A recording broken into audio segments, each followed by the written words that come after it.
এই ভাই এটা ইউরোপের জন্য চেষ্টা করছে। দেখেন দালালের চক্রে পড়ে 9 লাখ টাকা হ্যাঁ চলে গেছে। হ্যাঁ ভাই কোন কান্ট্রিতে যাওয়ার ট্রাই করছিলেন? মলদোবা ভাই। মলদোবা দেখছেন সেনজেন কান্ট্রি, কিন্তু দালালে চক্করে ফক্করে পড়ে যাইতে পারে না। এই খাবারটা আপনি ইউরোপে খাইতে গেলে আপনার খরচা হবে কত রে? মাত্র 0.01 সেন্ট। মানে মানে 14 পয়সাও খরচ হবে না 20 টাকার, যদি আর বাংলাদেশে আমরা 20 টাকা দিয়ে খাইতে পারতেছি। তাহলে এবার বুঝেন আমরা বাংলাদেশ থেকে কি লসে আছি না লাভে আছি রে? আমরা খুবই খুবই খুবই খুবই জঘন্য অবস্থা। মামু তুমি কি তাকাও কোনটা কও?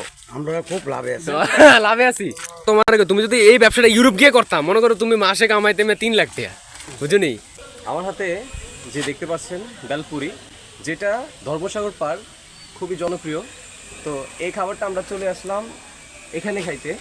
সো কিন্তু এখানে এসে একটা ঘটনা শুনলাম। এই ভাই এটা ইউরোপের জন্য চেষ্টা করছে। দেখেন দালালের চক্রে পড়ে 9 লাখ টাকা হ্যাঁ চলে গেছে। হ্যাঁ ভাই কোন কান্ট্রিতে যাওয়ার ট্রাই করছিলেন? মলদোবা ভাই। মলদোবা দেখছেন সেনজেন কান্ট্রি, কিন্তু দালালে চক্করে ফক্করে পড়ে যাইতে পারে নাই। তো আপনারা দালাল হতে সাবধান থাকবেন। হ্যাঁ দালাল থেকে সাবধান থাকবেন, যাচাই বাছাই করে আপনি ট্রাই করবেন। হ্যাঁ মালদোবা অবশ্য ভিসা হচ্ছে, রেশিও ভালো, বাট একটু দেখে শুনে কাজ করাটা বেশি।